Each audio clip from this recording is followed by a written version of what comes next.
It's good to see you. Good to talk to you. Thanks Hey, for doing this this. is a pre-recorded portion of the 428th edition of the Teacher on the Radio program, which is a part of a live radio broadcast on WTTU 88.5 FM, The Nest, from the campus of Tennessee Tech. We're a non-commercial student-run radio, but since 2007, they've let this teacher up in the booth. And after this show, my very next show will be my 15th anniversary episode, which is going to air on Monday, September 12th. But this should be airing on the radio on Monday, August the 29th. But this is a pre-recorded interview portion because I am just so excited that my friend of many years, Jesse James Deconto, the singer and the creative force behind a band that goes by the name Pinkerton Raid, is making his debut in Cookeville. And I must confess, he's probably messaged me on and off in the many years we've known each other. It's probably been about 10 years. Hey, why don't we do something? Hey, have you heard my new album? And I've kind of been just in a fog. And then about a year ago, I listened to sometime in the last year, Where the Wildest Spirits Fly, which was around a 2018 release. And I just got so moved by the songs. I messaged Jesse and I said, my music fandom has been neglecting you, and I'm ready to get all in with the Pinkerton Raid. And I actually had been following your tweets and your probably your Facebooks and your Instagrams about where you're going to be playing. And I've been plotting a chance to see you. And I'm sorry it's not going to be a full band, but let me do the big announcement first. Jesse, representing Pinkerton Raid, will be doing a solo acoustic set at the Hix Farm Brewery right down there on Cedar, right across from Ralph's Donuts. It's a Cookeville scene establishment of great rapport. Lots of you have probably already been to Hix because it's a really popular venue. And Jesse will be doing a headline set there with an opening, my favorite Cookeville dad rock band, Honeybrook, will be opening the show. So we're just so excited about that's on Friday the 16th. And you're coming to town because you'll be in Nashville at the Whirlwind, which is like a 200 artists thick, fall down dizzy because you're at 20 shows a day, Americana Fest, which is Americana Fest is not like Bonnaroo where you see like 50 acts. Americana Fest is where you see like 100 acts in like, it's almost like speed dating music festival is taking place in Nashville that same week. Yeah. Hey, Jesse, I've talked already too much. Welcome to Teacher on the Radio. It's good to see you. Thank you. Yeah, you too. Yeah. Really So, glad to do this. why don't we just, I was starting to ask you off mic before we went live, how does one become an indie musician in these weird Spotify, YouTube, TikTok era, and somebody who's really making a life. You're not in college, and you're also not on a major label, you're not playing, main stage, at huge festivals. So tell us briefly the career arc of an indie songwriter band mate in 2022, and just tell us a little bit about yourself. Yeah. Well, so being a musician in terms of being a professional is my second career. I worked for about a decade as a journalist, and I became a dad to 2 kids during that time, and they're almost grown now. I have a 21-year-old and a 17-year-old, almost 18-year-old, my youngest. So they have been my priority, and my partner, has been my priority. So my career, I have just tried to stick with it, but knowing that, I can't just throw myself into touring and make all of the sacrifices that one needs to make to have a chance. And so, but I also knew that there would be a time maybe when I would be able to do that. And now we're sort of approaching that time when the kids don't quite need so much from me. And they're establishing themselves. And so, I have been able to make what sacrifices I can, in terms of, giving up a full-time salary that I had as a journalist. Um, one because, I have a partner, Julie, who is earning a salary, and we could live on her salary, really. We'd have to we try to live simply. We'd have to live more simply, but we could do it. And the other big thing where I got lucky, is when we got married. She's my kid's stepmom, and we got married about 12 years ago. It'll be 12 years this year, yeah. And she had been saving to buy a house before we got married, and I had some savings, and when we got together, we had some cash to invest, and we bought our first rental property just about 10 years ago in Durham. And if you know anything about Durham, North Carolina, it's really exploded. It's so our rental properties appreciated a lot, and at one point we had actually bought another one. We bought a condo first, and then we bought a triplex, and we had that triplex for about 3 years or so. But so at one point I was managing 6 rental apartments while trying to build my music career. And then, I guess 2020 we sold that triplex, just because managing 6 rental apartments is a lot of work. And if you're trying to build, it's one thing to have the fallback and the nice income to support making art. But at some point it starts to take over, and that's what that's what happened for me. I started having like these, I don't think real panic attacks, but I would start to panic every time I got a text, because I was like, one of these tenants is complaining about something, and I have to go deal with it. And that became like, oh my gosh, I can't. I don't want to feel this. And so we sold the triplex, and we're down to 3 units now.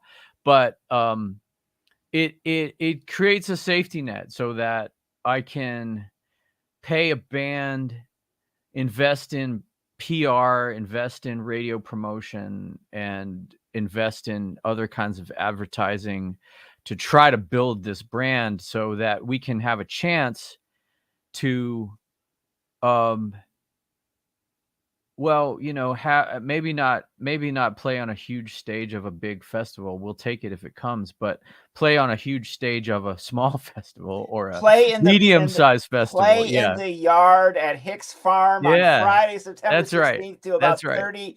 30 or 40 dedicated Cookeville Yeah. music fans.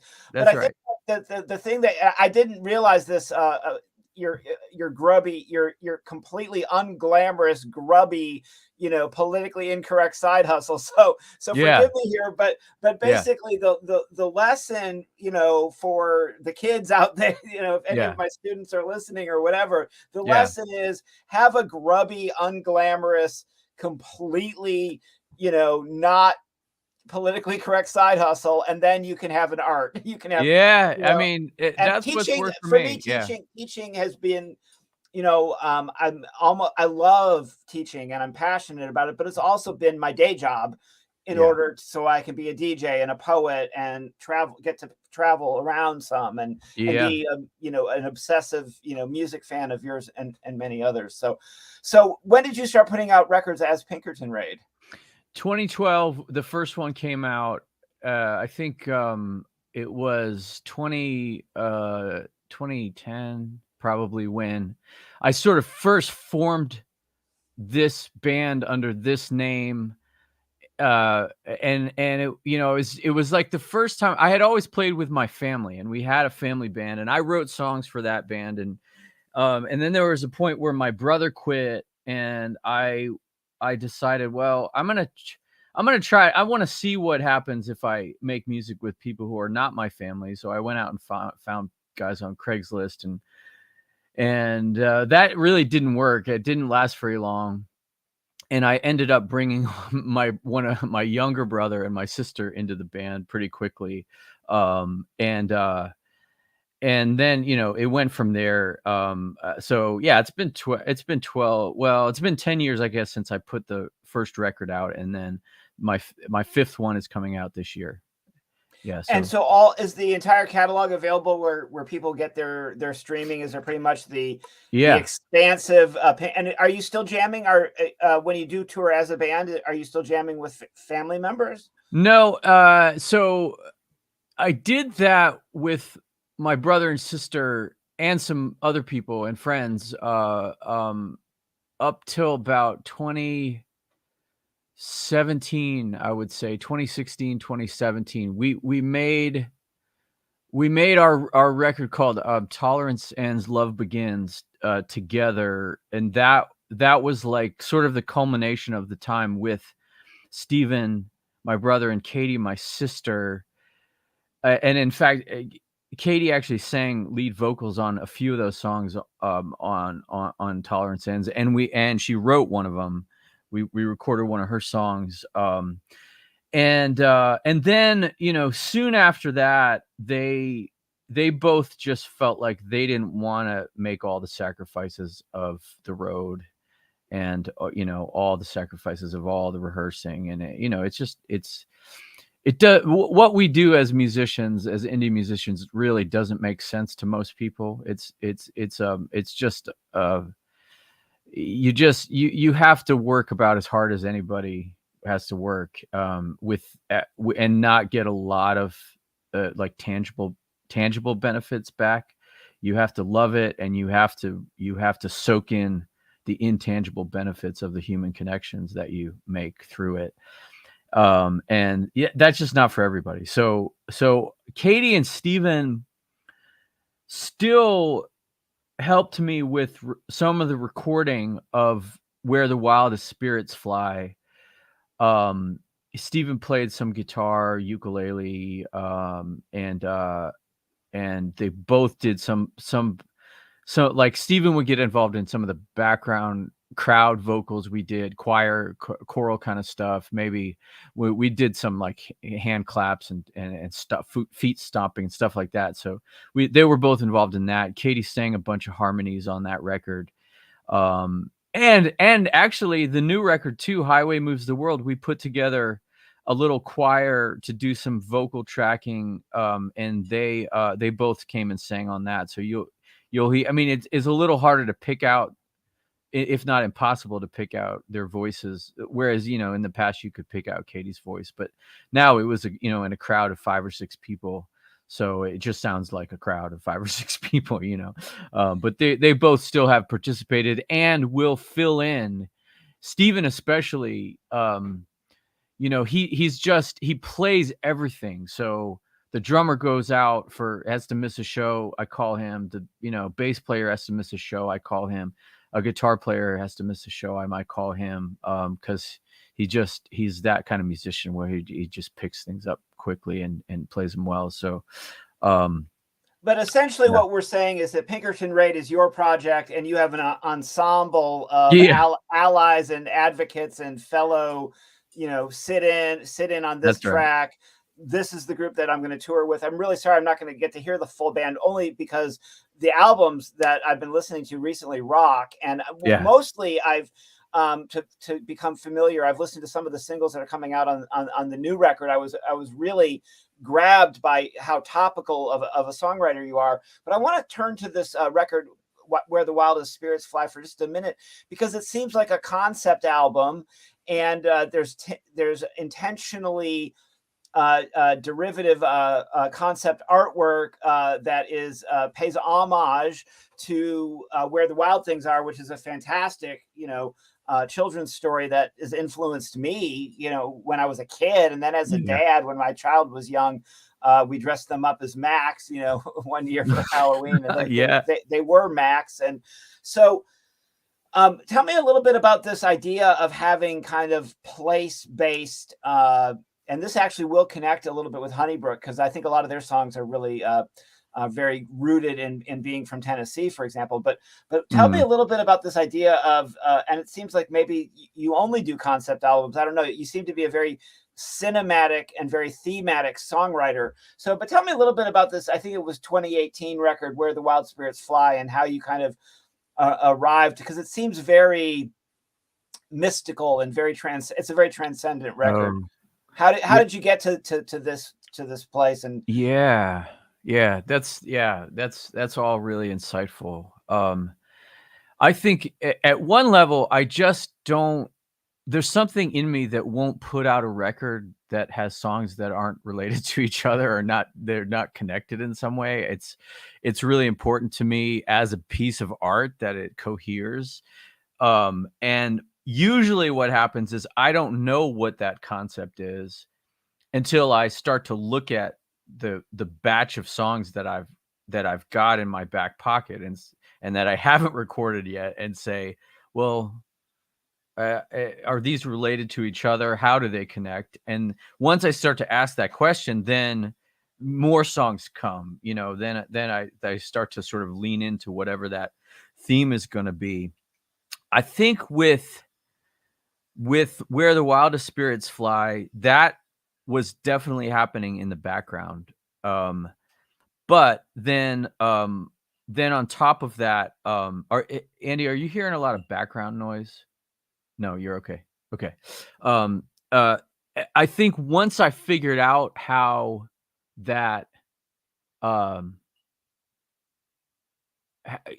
I figured out what that might look like, and I think you're right.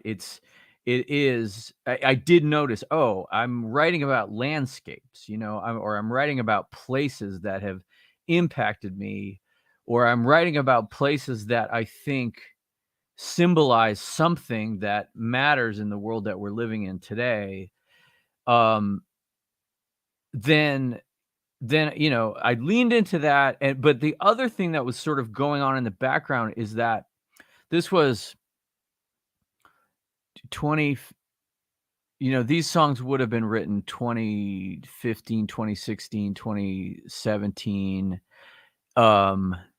Certainly some of the songs on Tolerance Ends, which came out in 2017, were written kind of contemporaneously, but they, probably they didn't fit. I didn't feel like they fit on Tolerance Ends, so I had them, and then I led into this process I'm describing.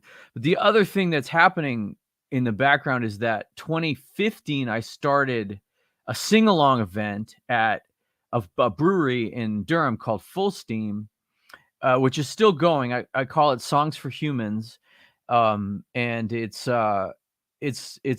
like classic pop, folk, rock from the heyday, mostly from the heyday of 60s and early 70s, the songs that most Americans can hear and remember and recognize and maybe even sing along with.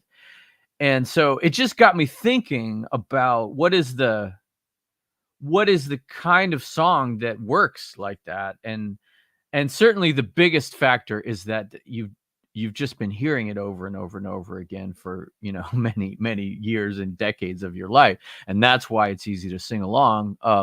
But there have to be reasons why you're hearing it over and over and over again for all this time. There's something about those songs that sticks with people. And so I wanted to try to figure out how do I write songs like that, that are almost designed for singing along, or at least have a shot at people being able to sing along to them. And so, I think maybe it's those two threads that ends up something mystical, like you describe, because I think there's mysticism in places, and a lot of times what makes a place is nature. It's the natural landscape. It's the it's the water, or it's the forest, or it's the mountains, or it's the farm fields, but it's something that evokes something else. It makes you think about human activity that happens in those places. And so that adds a layer. And then, as you're thinking about people singing together, it to me, there's this inherent mysticism in that. It's like there's something bigger than the sum of the parts of what is happening physiologically in that You moment. described your backup singers on. You were referring to your family members who are no longer officially in the band but still come on to the records as background singers. You refer to them, I believe, as the choir Yeah. in one of your earlier responses. And so, in a sense, you're writing kind of an ecological hymnal here for living in these times that we're living in. And I've become particularly aware of that.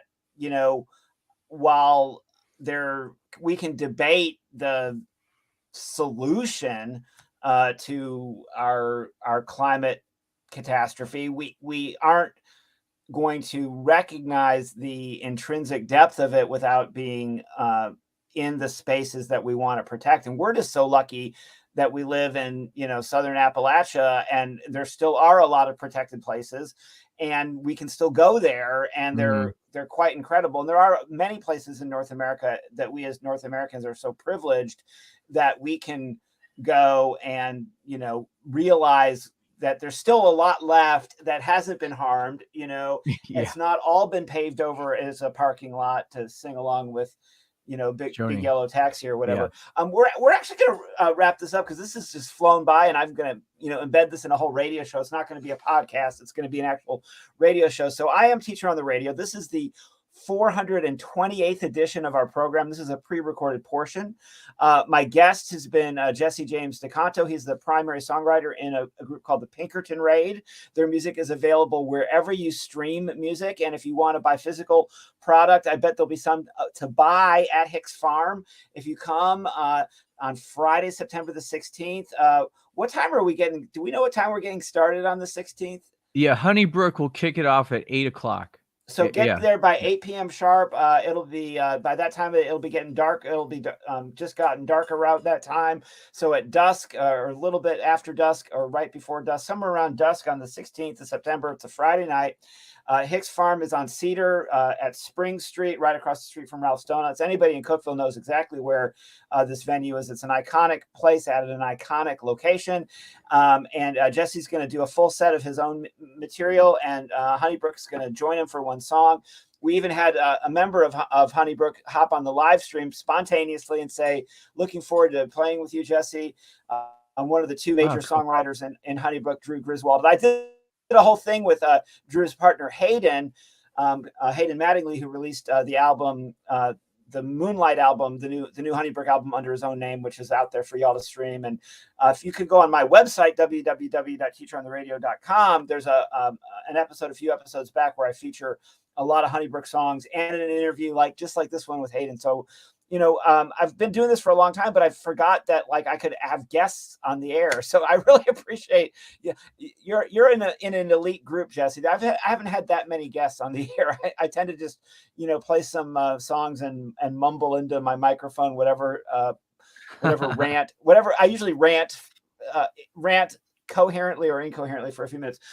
Tell everybody about where they can find you on the interwebs, and tell them briefly about the new album that's coming out in a couple weeks.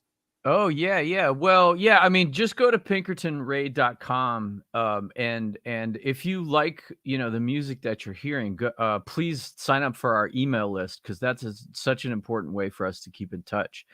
And yeah, the new record's called The Highway Moves the World. Another one of those kind of accidental concept albums.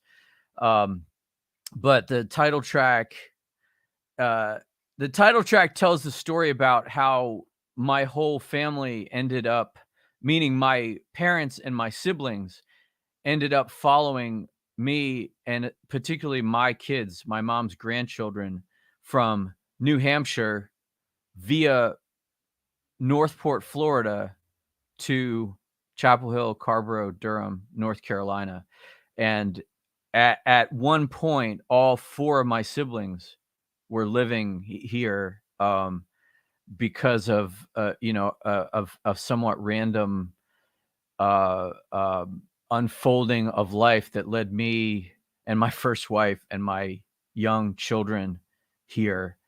So the song is a story of my mom's love that made all of that happen, but the whole album is really a story of those intimate family relationships and the characters they involve and how those relationships and those people represent archetypes of humanity, and so it's an attempt to faithfully and specifically celebrate um, the people close to me, um, grieve their suffering and their brokenness, um, and hope that real humanity that is close to me also represents that real humanity that's close to you as a listener, and that you can find yourself and your people in my people.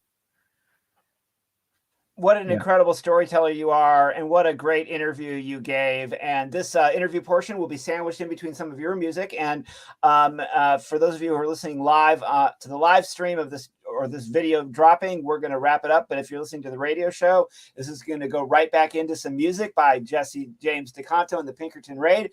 And if you are listening on YouTube or Facebook, go out and find their music and go listen to some of it right now. And Teacher on the Radio airs on Mondays from 4 to 6 p.m. on 88.5 FM, WTTU, The Nest, from the campus of Tennessee Tech, student-run radio, but they let a teacher up in the booth from time to time. And the very next episode after this one, the week after Labor Day, will be our 15th anniversary. So Jesse, thanks for coming on and helping me celebrate 15 years on the air. And so excited to see you in just a few weeks to come to make your Cookeville debut at the Hix Farm on Friday, September the 16th at 8 o'clock. All right. This Can't is wait. Teacher on the Radio. Thanks, Jesse.